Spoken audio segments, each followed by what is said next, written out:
ईशान ने पुलिस को फोन किया। इंस्पेक्टर उससे पूछता है कि क्या यही लड़की है। सावी पूछती है कि क्या उसने उसके लिए पुलिस बुलाई थी। परिवार इकट्ठा होता है और ईशान से पूछता है कि क्या हो रहा है। ईशान इंस्पेक्टर से सावी को उसके घर में घुसने के आरोप में गिरफ्तार करने और उसे तब तक नहीं छोड़ने के लिए कहता है जब तक वह वादा नहीं करती कि वे फिर कभी यहाँ नहीं आएगा। सावी हैरान होकर पूछती है कि उसने ऐसा क्यों कहा कि वो उसके साथ ईशा से मिलने अस्पताल जाएगा।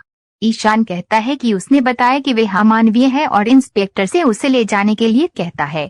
इंस्पेक्टर सावी को घसीट कर ले जाता है। यशवंत पूछते हैं कि क्या हो रहा है। ईशान का कहना है कि सावी चाहती थी कि वे ईशा से मिले और उस पर आरोप लगाया कि उसने ईशा से पैसे मांगे। सुरेखा तनावग्रस्त खड़ी है।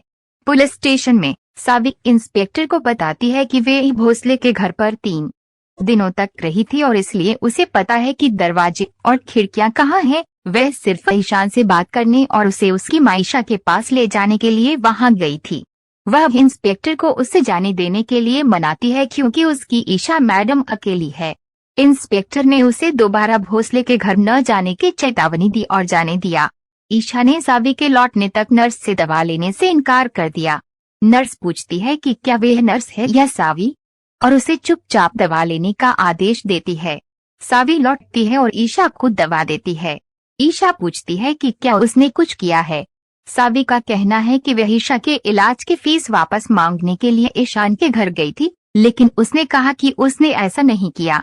ईशा पूछती है कि वो अब तक कहाँ थी। सावी का कहना है कि ईशान ने उसे उसके घर में घुसने के आरोप में गिरफ्तार करवाया था। ईशा सुरेखा को फोन पर उसके साथ छेड़छाड़ करने की याद दिलाती है और कहती है कि अब उसे एहसास हुआ कि ये सब किसने किया। सावी पूछती है कौन।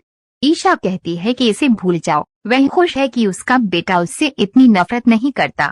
इंस्पेक्टर मंदार से पूछताछ करता है और उसे गुंडे की तस्वीर दिखाते हुए पूछता है कि क्या वह इस आदमी को जानता है।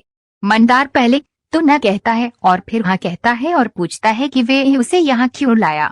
इंस्पेक्टर का कहना है कि इस बात का सबूत है कि उसने ईशा पर हमला करने के लिए इस गुंडे को काम पर रखा था। उसने अपने खाते से इस गुंडे को पैसे ट्रांसफर किए हैं।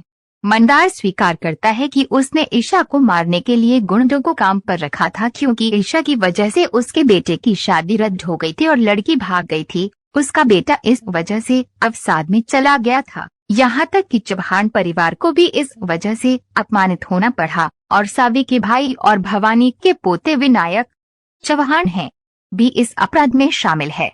डॉक्टर ने ईशा को बताया कि वह ठीक हो रही है और कल उसे छुट्टी मिल सकती है।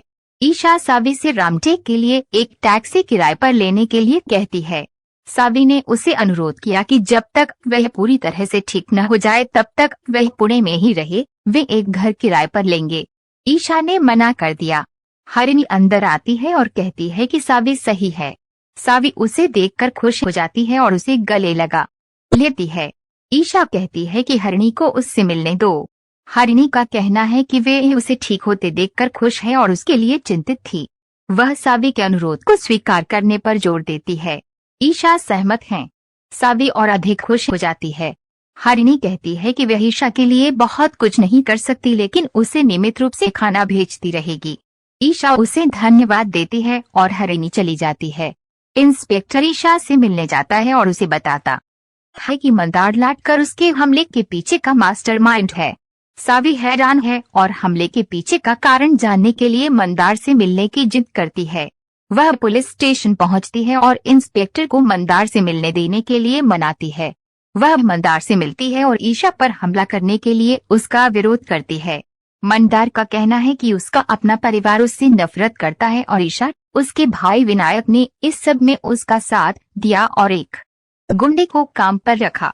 सावी हैरान है और कहती है कि यह संभव है। मंदार कहता है कि जब विनायक और समृद्ध से छुड़ाने आएंगे तो उसे पता चल जाएगा। सावी बिखर कर बाहर चली गई। वह विनायक को समृद्ध के साथ देखती है और उसे नाम से बुलाती है।